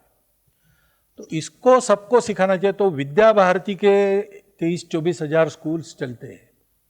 मैंने उनको कहा है कि आप इसका एक पाठ्यक्रम बनाइए, संविधान की जानकारी, उसमें इन 4 ही बातों की ठीक से जानकारी, और केवल जानकारी नहीं, जैसे ड्यूटी इसका बताया, तो उसका एक वर्क एक्सपीरियंस आपको देना चाहिए बच्चों को, ये कैसे किया जा सकता है। और तीसरी बात जो आपने एरोगेंस की कही, ये एक संस्कार करने की बात है, एजुकेशन में आना चाहिए। अभी नई शिक्षा नीति में फिर से वैल्यू एजुकेशन, मॉरल एजुकेशन आ रहा है। सरकार है इसलिए स्लो चलेगा, जल्दी नहीं होगा, लेकिन होना पक्का है, उन्होंने दिशा पकड़ ली है। लेकिन घरों में भी आजकल वो ट्रेनिंग नहीं रहा है। मूल तो अपने घर को हम तो सुरक्षित रख सकते, करना चाहिए। तो हमारे यहाँ कुटुंब प्रबोधन ऐसी गतिविधि स्वयंसेवक चलाते हैं, और भी बहुत लोग चलाते हैं। हफ्ते में एक दिन घर के सब लोगों ने भोजन पर एकत्रित आना, तय करके सब काम छोड़ के उस दिन रहना और श्रद्धानुसार भजन करना अपने घर में, फिर भोजन करना और 2-3 घंटा गपशप करना। और उसमें हम कौन है, हमारे रीति रिवाज क्या है, हमारे पूर्वज कौन थे, उन्होंने क्या क्या अच्छा किया है, उसके अनुसार हमारा आज का कैसा होना चाहिए, हमारे घर में क्या होना चाहिए, क्या नहीं होना चाहिए, भाषा कौन सी होनी चाहिए, भूषा कौन सी होनी चाहिए, ये सारा बताना चाहिए, चर्चा करनी चाहिए, डिस्कशन, नो डिक्टेशन। तो उसमें से अनुभव ऐसा हमारा एक कॉन्सेंसस डेवलप होता है जो सारी बातों को ठीक लाइन पर आगे ले जाता है। वो कॉन्सेंसस के अनुसार सबने अपने घर में बदल करना। दूसरा विषय ये कि मैं अपने लिए नहाता हूँ, खाता हूँ, पीता हूँ, खर्चा करता हूँ, समय भी देता हूँ। मैं अपने फैमिली के लिए समय देता हूँ, खर्चा करता हूँ, रोज करता हूँ। इन दोनों का अस्तित्व जिसके कारण है, उस अपने समाज देश के लिए मैं रोज क्या करता हूँ, कितना खर्चा करता हूँ, इसके बारे में सोचना और इसमें कैसा आगे बढ़ सकते हैं, हर एक ने अपना अपना तय करना, उसको अपने आचरण में लाना। ऐसी एक एक्टिविटी कुटुंब प्रबोधन नाम से चलती है।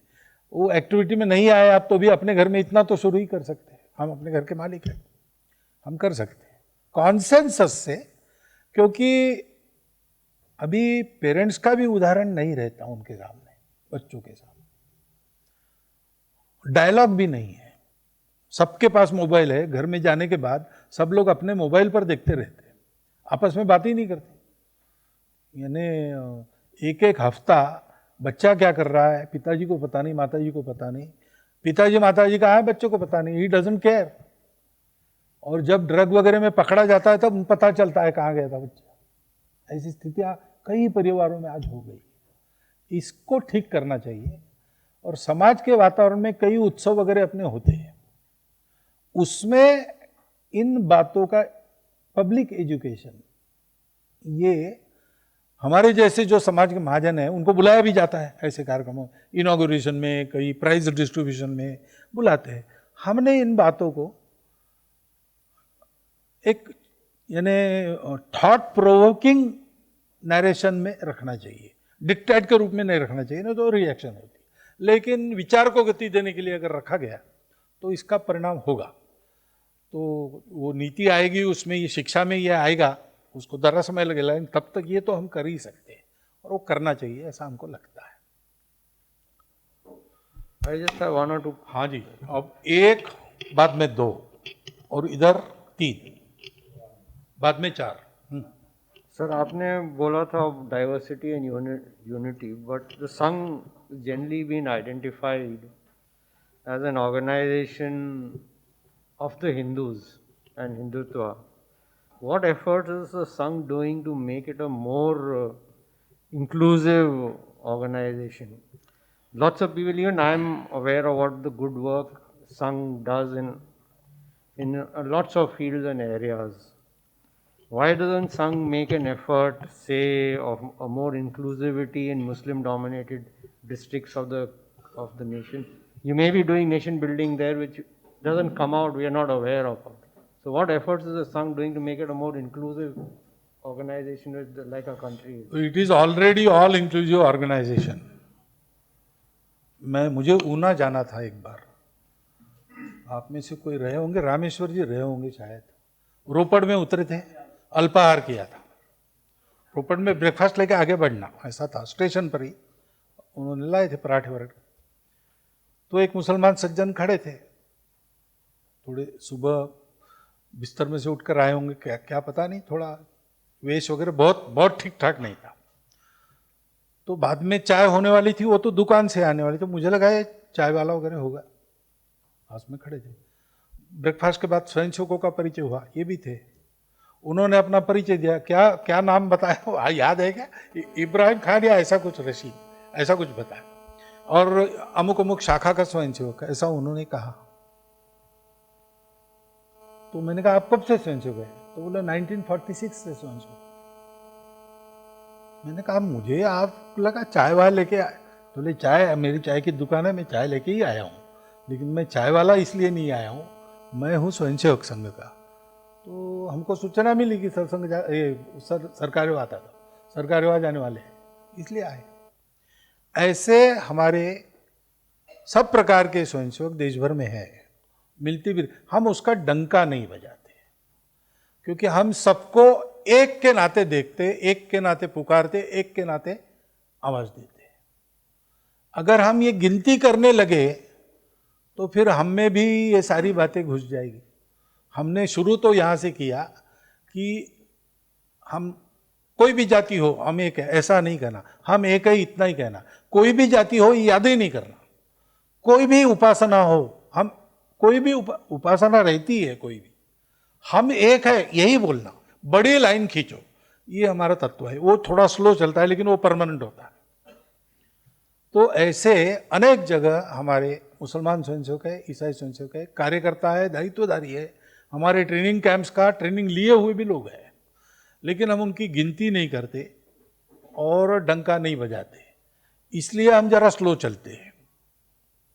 लेकिन अभी जॉइन आरएसएस, वो ऑनलाइन स्वयंसेवक बनने की दरखास्त करते लोग, तो उसमें कई लोगों की दरखास्त आती है, मुसलमानों की। अभी जम्मू गया था, कश्मीर घाटी के 40 स्टूडेंट्स की, उसमें 3-4 महिला लड़कियां भी, उनकी दरखास्त आई थी कि हमको बनना है स्वयंसेवक, क्या करें? उनको मिलेंगे, क्योंकि आखिर हमको क्या चाहिए? आप पूजा क्या करते, हमको क्या? भारत माता अपनी माता है, ये पूर्वज हमारे सबके समान है, वो हमारे हैं, बाहर से आए हुए लोग हमारे नहीं हैं। हमको देखना है तो बाबर औरंगजेब को क्यों देखना? हम अशफाक उल्लाह खान को देखें, हम हवालदार अब्दुल हमीद को देखें, हम हाकिम खान सूरी को देखें। इतिहास में देखना है तो राणा प्रताप के साथ लड़े हैं लोग, राणा संगा के साथ लड़े हैं, पानीपत की तीसरी लड़ाई में लड़े हैं। तो देश के लिए लड़ा हुआ मुसलमान भी भारतीय मुसलमान है, उसको देखें। ऐसी बातें हम उनसे करेंगे, ऐसी ही बातें करते हैं। तो ये इंक्लूसिविटी, और इसलिए स्पेशल इफर्ट्स वगैरह हम किसी जाति के लिए, किसी पंथ के लिए नहीं करते।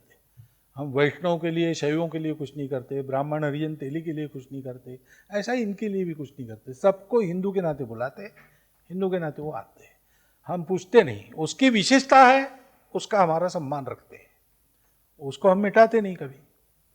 लेकिन हम सब लोग भारत माता के आगे हम कुछ नहीं है, वी आर फर्स्ट नेशनल्स, ये हमको सिखाना है। तो मेथोडोलॉजी हमारी बड़ी सोच समझ के पक्की, जैसा मैंने बताया 25 से 39 14 साल तक ये सारे प्रयोग हुए, उससे हमने ये फिक्स किया है, इसलिए ऐसा चलता है। धन्यवाद। जब आप यंग जनरेशन की बात करते हैं, एजुकेशन की बात करते हैं, मैं विदेश में 30 साल रहा, और मैंने जो 30 साल में जो चेंज देखा है इंडिया के लिए, इट्स रिमार्केबल। इंडिया का जो रिस्पेक्ट बढ़ा है इंटरनेशनल मंच में, उसने मुझको इंडिया आने पे मजबूर किया, and I join as a director of IIT Ropar. तो मेरा पहला काम मैंने IIT रोपड़ में आके किया है। अभी मुझको केवल 6 महीने ही हुए हैं ज्वाइन किए हुए। हम, क्योंकि हमारा जो भारत है, जो 80% जो पॉपुलेशन है ग्रामीण उसमें रह रहा है, हम IITs की हमारी भी एक सोशल रिस्पॉन्सिबिलिटीज़ है, तो हमने बोला क्यों ना हम एक रूरल टेक्नोलॉजी सेंटर खोलें। जितने भी हमारे जो यंग बीटेक इंजीनियर हैं फर्स्ट ईयर से लेकर फोर्थ ईयर को, उनको हम प्रोजेक्ट देंगे और वो प्रोजेक्ट्स को वो एक प्रोडक्ट डेवलप करेंगे जो कि हमारे जो ग्रामीण भारत के लिए यूज़फुल हो। अभी पंजाब में है तो एग्रीकल्चर के लिए यूज़ हो, और इंडस्ट्री के लिए यूज़ हो, और वाटर क्वालिटी, वाटर इम्प्रूवमेंट के लिए जो हमारी आजकल पंजाब में प्रॉब्लम्स हैं और पूरे भारत में हैं। तो हमको एक ऐसा मंच चाहिए जिसमें हम, जैसे आपका तो सर पूरे भारतवर्ष में काफ़ी पकड़ है जैसे, तो हम चाहते हैं कि ये लोग जो हैं, जो हमारे युवा जो इंजीनियर्स हैं, जब वो ये चीज़ डेवलप करें तो उनको गांव में जाने का एक मौका मिले, और उनके साथ, जैसे आपका तो बहुत बड़ा एक्सपीरियंस है, वो लोग उनके साथ जाएं और उनको ग्रामीण जनता से इंट्रोड्यूस कराएं, उनको बोलो कि गांव में ये प्रॉब्लम है, ये हमको टेक्नोलॉजी चाहिए, ये कुछ डेवलप करके दो हमको। तो हम ये चाहते हैं कि ये रोपड़ जो है, जो हमारे IIT है, वो वहाँ पे हमको रूरल को ज़्यादा वैल्यू देना है। हम जब भी अभी भी जब भी हम बोलते हैं तो हम बोलते हैं कि मुझे दिल्ली और कलकत्ता बम्बई के लिए काम नहीं करना है, मुझको ग्रामीण भारत के लिए काम करना है, और इसीलिए मैं विदेश से आया हूँ, मेरा ये मोटिवेशन है। और जैसे आपने संघ के बारे में बोला कि जब हम स्वीडन में रहते थे 30 साल, तो हमको वहाँ पहला सिखाया जाता है, उसको बोलते हैं यांतेला। यांतेला का मतलब है कि कभी तुमको शो ऑफ नहीं करना है। आपने कुछ किया, कोई बोले तो आपको ये नहीं, ना तो खुशी का दिखाना है ना दुख दिखाना है, ठीक है। और आपको कभी किसी पब्लिक में जाके ये नहीं बोलना कि मैंने ये किया, मैंने वो किया। तो वो एक सोसाइटी में जब पहले दिन से बच्चे को ये सिखाते हैं यांतेला। तो हमको भी जो RSS, जो आपके अभी काफ़ी लोग कह रहे थे कि प्रचार में, मीडियम में नहीं आ रहा है, आई थिंक RSS जो है वो भी उसी पद्धति पे काम करता है कि हमको काम करना है, हमको शो ऑफ नहीं करना है। पर इंडिया में उसको अदर वे लेते हैं, क्योंकि ये मीडिया का सब it's all about the media, how you project. But हमको लगता है कि मीडिया को ये सोचना चाहिए कि जो बोलता नहीं है कि वो काम नहीं करता है क्या। मीडिया को ये समझ में आना चाहिए जो बोलता है वो काम नहीं करता है। तो वो बोलते हैं कि हम लोकल पॉपुलेशन से हम कैसे कनेक्ट होंगे, तुम जो बात करते हो जिसका कोई बेस नहीं होता। तो जब हमको तो बहुत चाइना में और कोरिया में हमको जाने का मौका मिला है, बहुत मौका मिलता है। जो इंडिया के बारे में जो हमारा मीडिया जो परसेप्शन देता है चाइना में, अगर आप सर उसको सुनोगे तो आप बोलोगे कि आपको वो न्यूज़ इंडिया में नहीं पता होती, वो चाइना में पता है कि उस गांव में एक बच्चा को ऐसे हो गया। बोलता है हमको तो पता नहीं, हम इंडियन हो गए, तुमको चाइना में कैसे पता चल जाता है। तो मीडिया तो इस तरह की नेगेटिव न्यूज़ देता है इंडिया के बारे में। या दिखा देंगे वो ट्रेन है, वो लोगों से भरी हुई है, तो वहाँ बोलेगा वो चाइना में तुमको डेमोक्रेसी चाहिए, देखो डेमोक्रेसी में क्या होता है। तो ये हमारा जो मीडिया है उसको रॉन्ग प्रोजेक्ट करता है, और उनके जो रिपोर्टर्स हैं वो दिल्ली में। तो हमको एक ये चाहिए, एक सपोर्ट चाहिए संघ की तरफ से कि जो जितने भी ये अच्छे जो टेक्नोलॉजी इंस्टीट्यूट है, यहाँ पे तो क्रीम ऑफ इंडिया आता है ना स्टूडेंट को, अगर हम उनको उसी फेस में उनको इस तरह से मोल्ड करें कि उनका वो विदेश ना जाए। अभी पंजाब में सबसे ज़्यादा प्रॉब्लम है आईलेट सेंटर, वो सब जितना हमारा यंग यूथ है पंजाब में वो सब विदेश जा रहा है, कनाडा में जाएगा, ऑस्ट्रेलिया में जाएगा। मैंने कहा जो तुम काम वहाँ पे करना चाहते हो वो भारत में रह के क्यों नहीं करते। हम भी तो 30 साल में रहने के बाद भारत आए हैं, और हमको पता है भारत इस समय ऐसी सिचुएशन में है, हमको विदेश जाने की जरूरत नहीं है, हम सब कुछ यहाँ कर सकते हैं। तो इस मामले में सर आप कुछ मार्गदर्शन चाहते हैं, और जबकि हमने नया अभी स्टार्ट किया मैंने आके, तो इसमें आपका मार्गदर्शन बहुत जरूरी है सर। तो गाँव के लिए अपना एक काम चलता है, स्वयं सेवक चलाते ग्राम विकास। तो अभी 5-1 हज़ार गाँवों में अच्छा काम चल रहा है, यानी काम अधिक गाँव में चल रहा है, लेकिन यहाँ काम चल रहा है ऐसा आपको दिखे, ऐसे 5-1 हज़ार गाँव पूरे भारत में हैं। और उसमें से 150 गाँव हम दिखाने लायक, यानी गांव का विकास क्या होता है देखना है तो वहाँ जाके देखिए। तरह तरह के वनवासी गांव हैं, और थोड़ा अच्छा गांव है, एकदम छोटा गांव है, एकदम रिमोट, सब प्रकार के गांव है। और पंजाब में भी कुछ है, कौन बताएंगे भाई? नरेंद्र जी, ग्राम विकास के गांव पंजाब में है क्या? इलाके में, हाँ। तो उसको ये दिखाने लायक गांव है, उनको हम प्रभात ग्राम कहते हैं, ऐसे 150 है। तो इस हमारे गतिविधि के प्रमुखों के साथ आपकी बात होनी चाहिए, तो हम बता के रखेंगे आपको मिलने के लिए।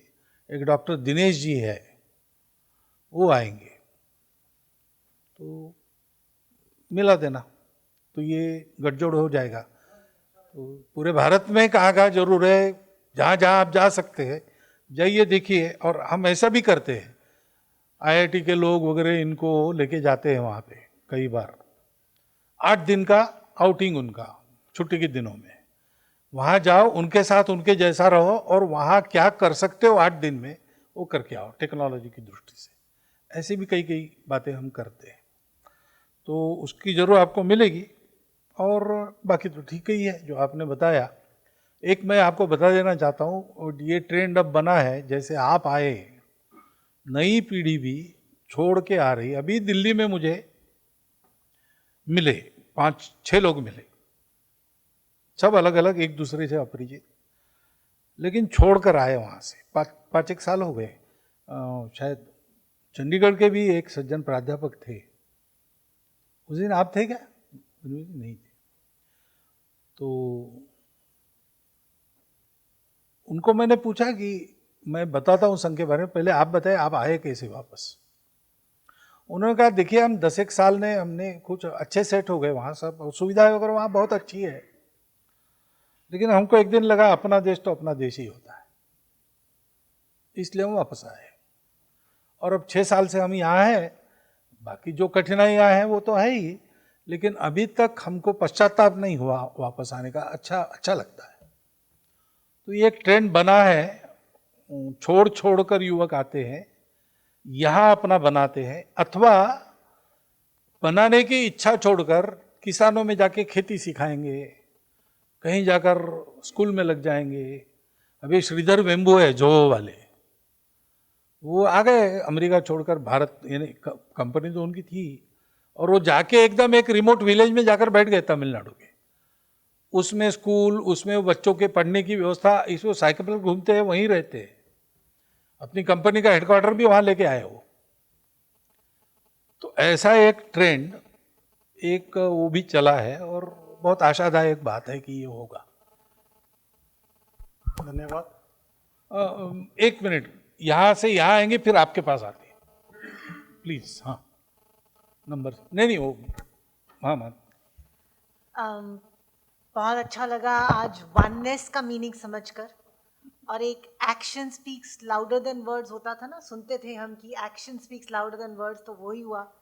दूसरी बात एक समझ आई कि दाएं हाथ जो करता है बाएं हाथ को नहीं पता लगना चाहिए। बचपन से सुनते आए हम कि कभी कोई काम करो, कहीं किसी के लिए कुछ दो, तो ऐसा नहीं पता। तो आज एक बड़ी अच्छी फीलिंग महसूस हुई कि ऐसा सच्ची में होता है। बड़ों से सुनते थे, देखते थे कि ऐसा हुआ है। तो अगर यही फैब्रिक ऑफ द नेशन हमारा रहा, तो जिसको बोलते हैं उन्नति का रास्ता, और एक वैल्यू सिस्टम जो है, वैल्यू सिस्टम जो हमारा बहुत सदियों से चल रहा था, अब डाइल्यूट हो गया, बहुत वेस्टर्नाइज हो गया था। मेरा मानना यह है कि अगर हमारे स्कूल्स में बच्चों को सारा टाइम यही बोला जाए कि एक तुम्हारी माँ है और एक तुम्हारी भारत माँ है, फॉरगेट अबाउट कि तुम कौन से रिलीजन से, लेकिन इस पे अगर फोकस किया जाए कि हम एक ही माँ के बच्चे हैं, that will forget about the religious aspect of everything, which is very important. और एक सरबत का भला तो खैर उसमें आता ही है, और एक होता था दसवन देना है अपना। अगर एक एस्पेक्ट स्कूल में शुरू किया जाए कि दसवन देना है, कि मैंने अपना 10वां हिस्सा किसी और की मदद में लगाना है, चाहे मैं पौधे करूं, चाहे मैं गौशाला जाऊं, क्या ये हमारे एजुकेशन सिस्टम में एक 10वां किया जाए जिसके 10% मार्क्स, 10% एट्रीब्यूट्स 10वन में जाए जाए।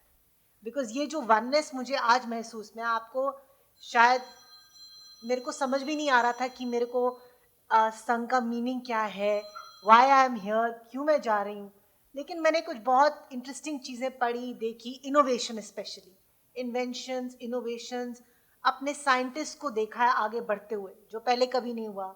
Made in India, bringing manufacturing in India, इतनी चीज़ें कि बस सेल्फ सफिशिएंट है हम आपस में बहुत है, हम खुद में बहुत हैं. That is something I am very grateful कि आज मुझे खुद को पता लगा तो मैं आगे बात कर सकती हूँ. जब मैं खुद ही नहीं मालूम होगा तो हम आगे किसी से क्या बोलें. So thank you very much. इधर थे ना आप, थे फिर उधर, फिर आप. सर, आज जैसे आपने बताया कि संघ की जो स्थापना ही हुई वो एकाकीकरण के ध्येय से हुई, पर सर बड़ा अफसोस होता है आपसे ये शेयर करते हुए कि जब से अपना देश आज़ाद हुआ हमारे समाज के अंदर एक दूसरे के प्रति अविश्वास की भावना बहुत बढ़ गई. आज पेशेंट अपने डॉक्टर पे विश्वास नहीं करता, स्टूडेंट अपने टीचर पे विश्वास नहीं करता और जनता अपने लीडर पे विश्वास नहीं करती.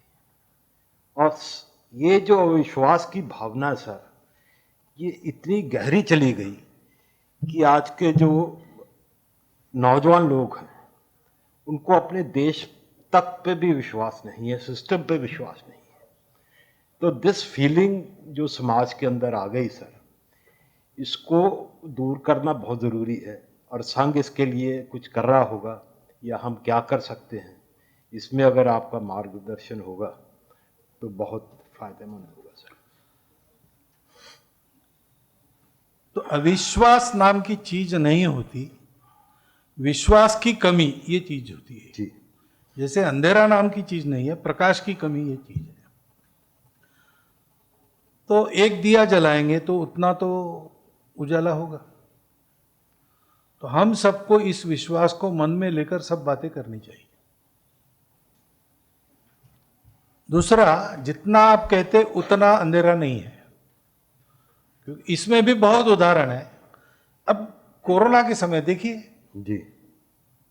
बस इतना है कि संकट के समय तो ये सब आता है अपना, बाकी समय हम रिलैक्स हो जाते तब भूल जाते हैं. थोड़ा 24 आवर्स ऑन देयर टोज, जैसे सीमा पर जवान निगरानी करता है, एक सेकंड के लिए रिलैक्स नहीं होता है, वैसा अपना देश परम वैभव संपन्न बनने तक, उसके बाद भी ये सदैव सावधानी की जो बात है वो लानी पड़ेगी. वो आदत की बात है हमको. हम दुनिया में सब बातों में पीक पर थे लंबे समय तक, यानी ईस्वी सन 1 से यानी पहली सदी से 16वीं सदी तक, इतने लंबे समय तक we led the world in all aspects and therefore हम जरा सुविधा भोगी हो गए, रिलैक्स हो गए, विलासी बन गए और धीरे धीरे भूल गए. ये फिर से याद करना और जो भूला है उसको स्वभाव में लाना तो आदत करनी पड़ती. वही काम हम करते हैं, हम यही करते हैं. हम कितना भी कुछ भी हो हम विश्वास रखते हैं. संघ कैसे चलता है? संघ विश्वास पर चलता है. कोई यहाँ दूसरा सैंक्शन नहीं, प्रेम और विश्वास, that is the only sanction in Sangh. मैं बात करूं और ये हमारे कार्यकर्ता माने, कोई सैंक्शन नहीं है मेरे पास.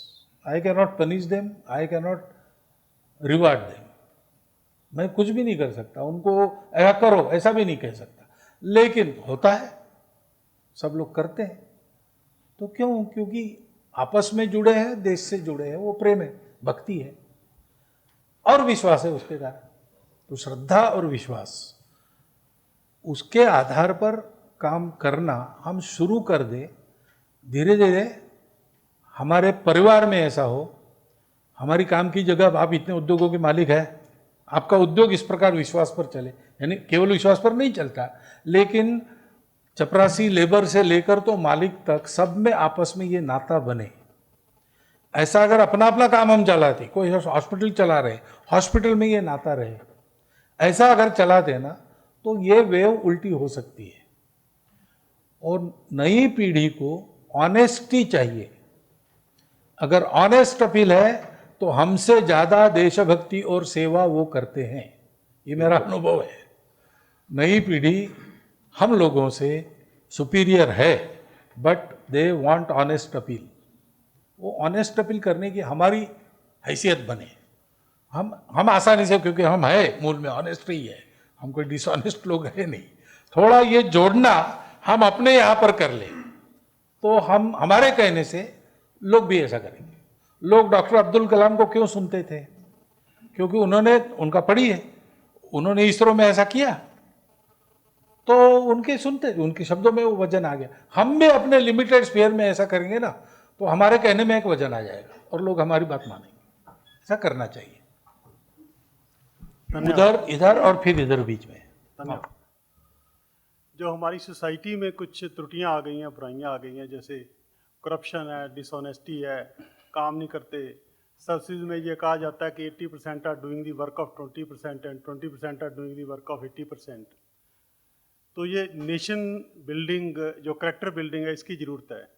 तो मेरा ये क्वेश्चन है कि संघ जो है नेशनल करेक्टर बिल्डिंग के लिए क्या उसका स्पेसिफिक प्रोग्राम है, कुछ कर रहा है उसके लिए? Thank you. वही संघ का काम है, दूसरा काम हमको करना नहीं, जो आप कह रहे हो वही करना है। तो हमारी मेथोडोलॉजी का एक गोल चाहिए।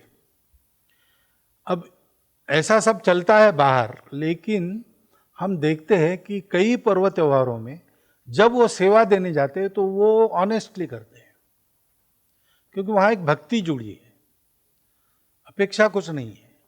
कई जगह जहाँ भक्ति जुड़ी है वहाँ ऑनेस्टी आती है, डिसिप्लिन आती है, सब आता है। यानी इतना क्यास है, लोग डिसिप्लिन का पालन नहीं करते। लेकिन बड़े बड़े रिलीजियस कार्यक्रम होते बिना किसी बंदोबस्त, वहाँ डिसिप्लिन रहती है, बिल्कुल ट्राइबल लोगों से लेकर तो शहर के लोगों तक। ये जब, तो इसलिए हम भारत माता ये गोल देते हैं उनको, ये भारत अपना है, अपनी मातृभूमि है, इसको परम वैभव संपन्न बनाने के लिए अपना जीवन है। तो अपने आप वो डायरेक्शन मिल जाती है तो डिसिप्लिन आने लगता है।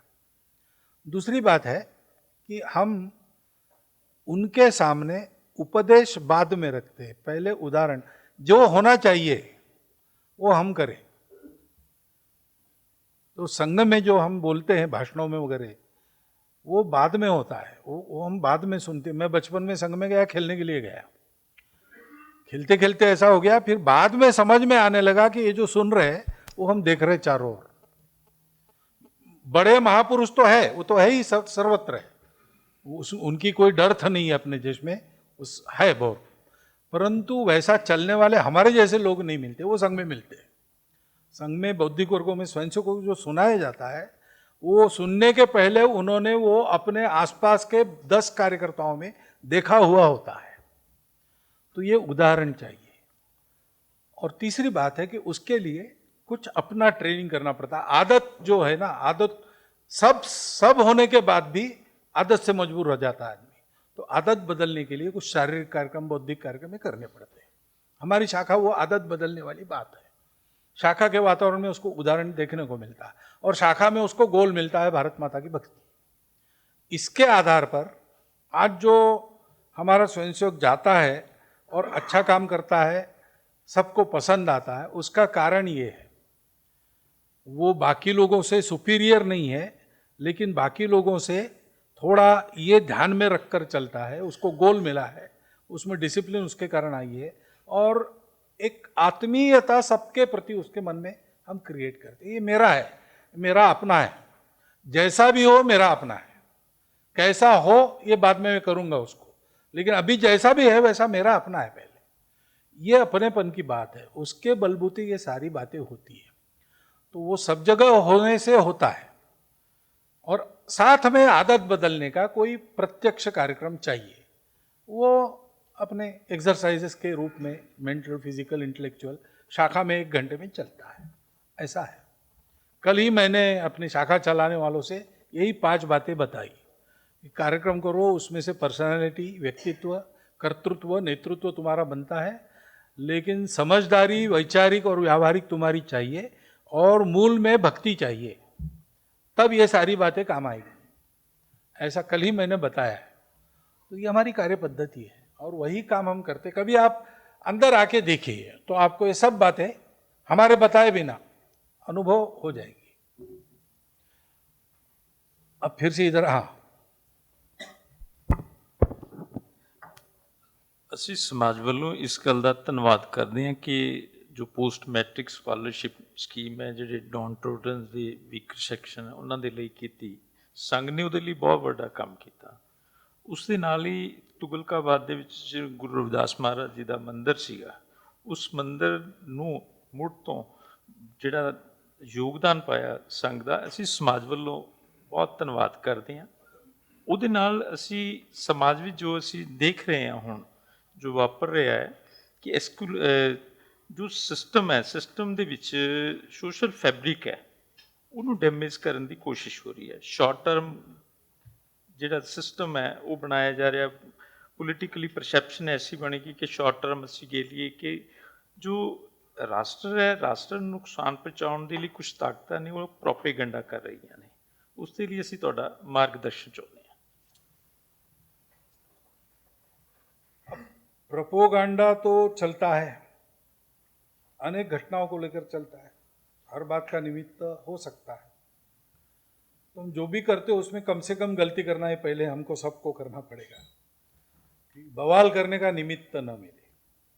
लेकिन किसी भी चीज़ का बवाल कर सकते हैं और झूठ भी गढ़ते हैं, ये भी हम देखते हैं। कभी हमने जो नहीं बोला है या नहीं किया है उसको भी प्रचारित करते हैं। तो ये ध्यान में रखना चाहिए कि ये करने वाले थोड़े लोग होते हैं, वो सामने नहीं आते, वो सामने एक बड़े समूह के नाते आते हैं। वो सवर्ण के नाते सामने आएंगे या सो कॉल्ड शेड्यूल कास्ट के नाते सामने आएंगे। ऐसा वो अगर स्वयं सामने आते तो आइसोलेट हो जाते, तो वो एक बड़ा अपने साथ ऐसा क्रिएट करते, उसको उससे हमको नहीं लड़ना, वो हमारा अपना है। खुराफाती लोग कम है, तो हमारा एग्रेसिव रिस्पांस उस समूह के साथ नहीं होगा, उन लोगों के साथ होगा। जब तक वो आइसोलेट नहीं होते तब तक नहीं होगा। तो हम बाकी लोगों के बारे में हम सहन करेंगे, हम फॉरगिविंग होंगे, उनमें कुछ चिढ़ आ जाएगी तो सहन करेंगे, लेकिन मिलना जुलना नहीं छोड़ेंगे। और हम कोई नाटक नहीं करेंगे वहाँ जाके कि हम ऐसे है, यानी अब थोड़ा आप चिढ़ गए तो आपको अपीस करने के लिए कुछ ज़्यादा हम ऐसा नहीं करें। हम जैसे है वैसे बताएंगे आपको, क्योंकि हम जैसे है वैसे आपके और आप जैसे है वैसे हमारे, हम दोनों को मिलके आगे बढ़ना है। तो ये एक ऑनेस्ट अप्रोच लेके अगर हम मिलना जुलना जारी रखते और ज़्यादा मिलते जुलते रहते हैं, समस्या अपने देश में वी हैव लॉस्ट कॉन्टैक्ट, यही है मूल में। We have lost contact with our own people, and those who are away from our contacts, they have been devoured or being devoured by the outsiders. और कोई कारण नहीं, ये हमारे सब लोग जो हमारे कांटेक्ट में नहीं थे वो अब तक लड़ते रहे, वो भी उनके शरण में तुरंत नहीं गए। जब उनका हौसला टूट गया कि हमारा समाज ही हमारे साथ नहीं है, तब वो उधर गए। और आज भी अगर हम री एस्टेब्लिश करते अपने कॉन्ट्रैक्ट को, तो मेरा अनुभव है कि 150-200 साल से बिछड़े लोग 30-30 साल में वापस आ जाते हैं सब बातों में। तो ये कांटेक्ट हमारा रहे, उससे एक दूसरे का पता रहे। ये परसेप्शन के खेल पर पंचतंत्र हितोपदेश, आपको पता है उसकी कहानी बहुत उद्बोधक है कि बैल एक रह गया जंगल में किसी कारण, और जंगल के राजा शेर से उसकी दोस्ती हो गई। बैल शहर से आया था, देहात से, यानी सभ्य समाज से आया था, तो उसके पास कई नई बातें बताने की थी, तो वो शेर को बड़ी अच्छी लगती थी, तो दोनों की बातचीत होने लगी, दोनों दोस्त बन गए और उसकी सलाह भी लेने लगा शेर। तो शेर के दरबार में 2 सीआर थे उसके मंत्री, वो जलने लगे कि हमारी पोजीशन डाउन हो रही, तो झगड़ा लगाया उन्होंने। कैसे? शेर को कहा कि ये बात तो बड़ी मीठी मीठी कर रहा है, लेकिन आपसे दिखता तो बहुत बड़ा है और वजनदार है, लगता है आपको फंसाएगा, एक दिन मार डालेगा, आप सावधान रहिए। शेर ने कहा ऐसा हो ही नहीं सकता, इतना अच्छा विद्वान आदमी है, यानी बैल है, इतना सब मालूम है उसको। उनका देखिए वो कल आएगा ना तो वो आप पर गुर्राएगा कल, तब दबना नहीं, तब आप भी उस पर जोर से गुर्राइए, बिल्कुल दबना नहीं। कहा अच्छा वो करेगा नहीं मुझे मालूम है, लेकिन मैं ध्यान में रखूँ। फिर बैल के पास गए, उसको बताया कि देखो ये तुम दोस्त हो, लेकिन तुम तो खाना हो उसका नेचुरली, तो अपना स्वभाव थोड़ी भूलेगा, तुम वो मार डालेगा एक बार तुम पास जाओगे तो। नहीं, ऐसा नहीं। देखो कल तुम जाओगे ना, वो घूर के देखेगा तुम, और थोड़ा आवाज तुम करोगे तो जोर से आवाज करेगा। तो ठीक है, दोनों आ गए दूसरे दिन दरबार में सामने, तो शेर बारीकी से देख रहा था कि क्या करता है, कब करता है। तो बैल को ध्यान में आ गया कि सचमुच देख रहा है, तो थोड़ा गुर रहा है, तो शेर और जोर से गुर रहा है। दोनों कन्विंस हो गए और शेर टूट पड़ा, बैल को उसने मार डाला। इनकी पोजीशन सुरक्षित है। ये खेल चल रहा है, इसको समझना। समझेगा धीरे धीरे, सब्र का फल मीठा होता है। हम बहुत धीरे धीरे धीरे 96 साल से कर रहे हैं, क्योंकि ये बीमारियां जो अपनी है, आपस की दूरी, ये 100 साल की नहीं है। ये धीरे धीरे बीमारी महाभारत काल के बाद में प्रारंभ हुई है, आज यहाँ तक पहुँची है। तो क्रॉनिक बीमारी का इलाज भी लंबा चलता है और धैर्यपूर्वक करना पड़ता है, उसमें उतार चढ़ाव आते हैं। बस वही बात है। आप देखिए, आप एकदम पॉइंट पर आ गए। आर्मी का कॉन्स्ट्रक्शन जो लेंगे उनका सब ठीक होता है, तो जानते हैं हम अपने आर्मी को जानते। सब लोग नहीं जा सकते, इसलिए संघ के नाते काम करता है, वही प्रिस्क्रिप्शन वो देता है। आर्मी में आर्म्स ट्रेनिंग वगैरह नहीं, वैसे लड़ना नहीं है, लेकिन लड़ने वालों के साथ हम सबको खड़ा होना है और इस भावना के साथ खड़ा होना है। भाई यही हम कर रहे हैं और वो होगा, आज नहीं कल होगा। अभी तो स्वतंत्रता के बाद के केवल 75 हो गए और संघ को केवल 96 साल हो गए। ये एक 100-200 साल का काम है।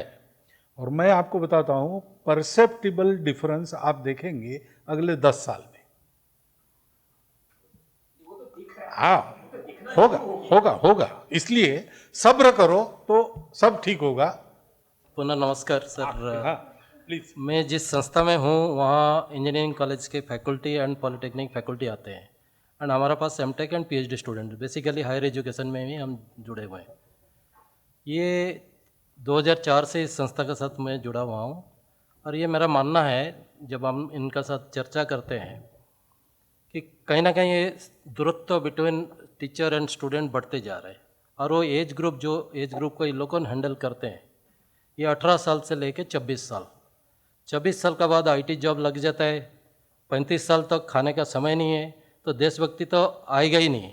लेकिन जो 18 से 24 साल वाला एज ग्रुप में जहाँ देशभक्ति आना चाहिए, मुझे ये मेरा मानना है, जैसे अभी AICTE ने लेके आए इंजीनियरिंग, क्योंकि मैं इंजीनियरिंग फील्ड से आया हूँ तो इंजीनियरिंग का भी बात करूँगा।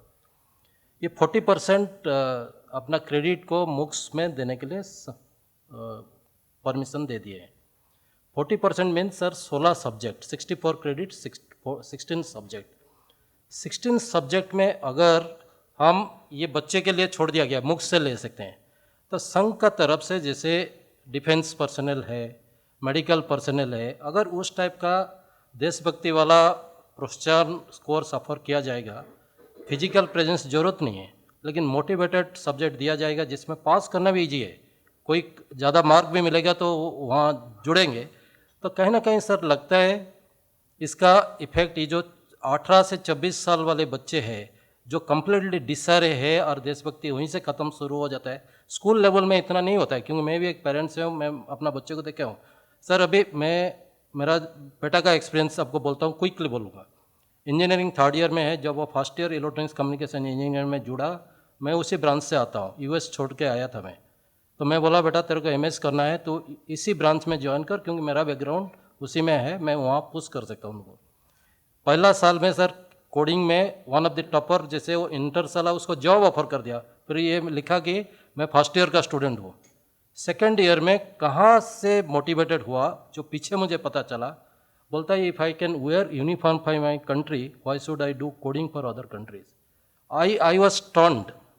हर डाइनिंग टेबल में उसमें मेरा मुलाकात में, वो हम एक कल्चर है घर में कि उस रात में खाना खाने के बाद फिर उसका कंधा में हाथ दे के मैं अपना रूम का अंदर में घूमता हूँ, नहीं तो गार्डन में लेके घूमता हूँ उसका साथ।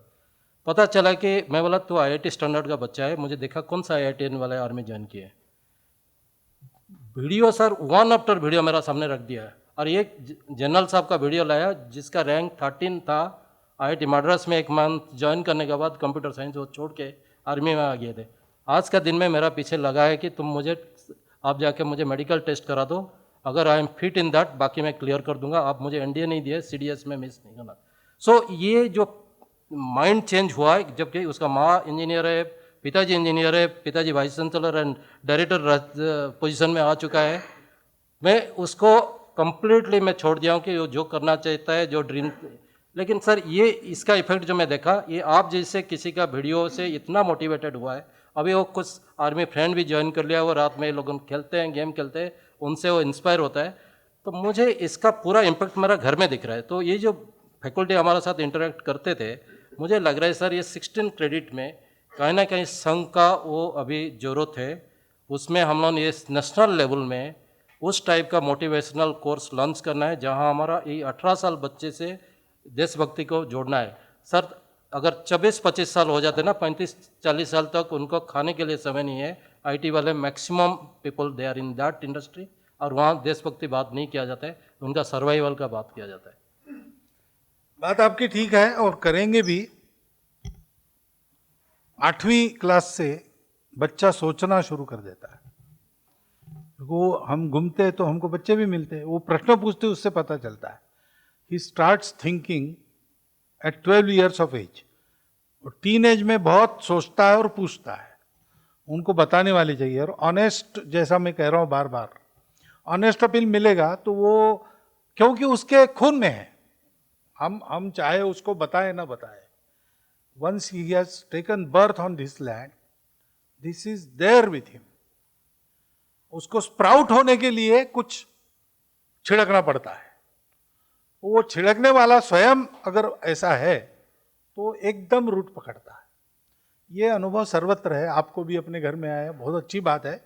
इस दिशा में हम तो कर ही रहे, और भी करेंगे। किसी को इसके लिए नो हाउ चाहिए अथवा मटेरियल चाहिए, कंटेंट चाहिए, तो भी देने के लिए तैयार है। थोड़ा आप सब लोगों को 2-3 बातें मैं आखिरी में बताता हूँ, क्योंकि अपना समय मर्यादित है। वो बाद में चाय वगैरह है, उसमें भी अपनी बातचीत होगी। पहली बात यह है कि संघ को आप कृपया, मेरे कहने पर भी मत जाइए, आप अंदर आके देखिए। अभी ये कोरोना का थोड़ा वातावरण कम हो जाएगा, इस साल चला जाएगा, बाद में रेगुलर शुरू होगा, तब आप संघ के कार्यक्रमों में रहने के लिए आइए, 1 दिन 2 दिन। दूसरा, स्थानीय तौर पर आप संघ के कार्यकर्ताओं से संबंध रखिए। संघ में जो काम होता है वो नीचे से होता है, हमसे संबंध रख के कोई फायदा नहीं है।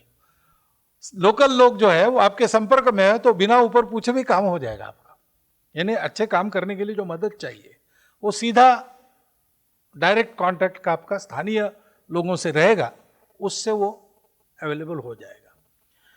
और तीसरी बात है कि ये सारी बातें अपने अपने ढंग से अपने अपने स्थान पर हम करेंगे तो काम होगा। ये ज़रूरी नहीं आप जैसे लोगों के लिए कि आपको संघ के साथ ही जुड़ना चाहिए या संघ में ही दिखना चाहिए। आप अपना भी काम कर सकते हो, हम एक कोऑर्डिनेटेड एफर्ट सब मिलके कर सकते हैं।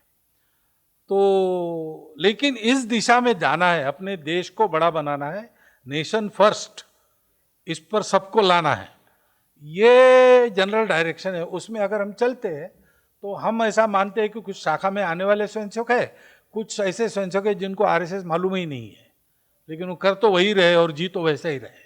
हम सबकी इच्छा से देखें, इस शुभकामना के साथ मैं अपना और ये वार्तालाप समाप्त हो गया। मेरे तरफ से ये घोषणा करता हूँ